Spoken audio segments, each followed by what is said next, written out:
which is a nice segue. I'm going to ask Scott Cook to come up to another feature that we have in this public education crowd, and it's our GOKey Communicators.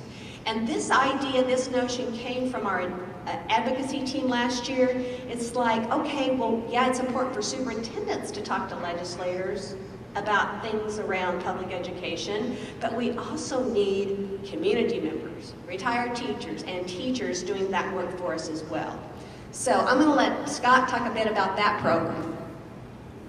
Thanks, Pam. It really came out of a conversation about how tired legislators were from hearing from us, superintendents, right? We don't have that best relationship right now with some of our legislators, and so how do we empower other folks in our districts to reach out and engage in that conversation? So Jason Dial and Marcy joined us for a training early in session, I think December, January, where we had retired teachers, we had community members, Chamber of Commerce directors, other folks from our communities who legislators would value that voice. And Jason led some training on the major issues that are being discussed right now in Jefferson City, school choice, vouchers, things of that nature.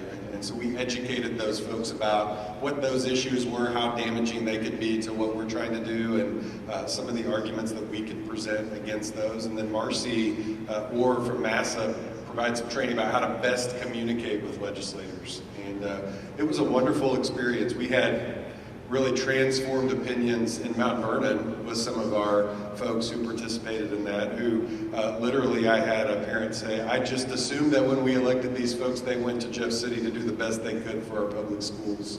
And so their eyes were open that that wasn't the case, and that it would be up to us to help form those opinions and mold those into a better way. And so we had a great first year experience, I think, with GOKey Communicators. I'd encourage you to reach out if you have folks in your community you'd like to be part of that, or if you'd like to be part.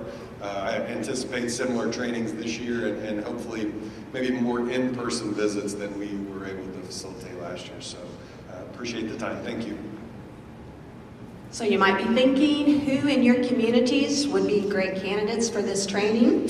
We'll be kicking those off actually in November this year, so that we have them trained up before the legislative session starts. And then, we didn't mention this, but then once the session begins, every other week, Jason hops on a 30-minute call, Zoom call with us, and gives us an update on how the legislation is moving forward, and giving our key communicators some talking points to go back and use. So thanks for sharing that.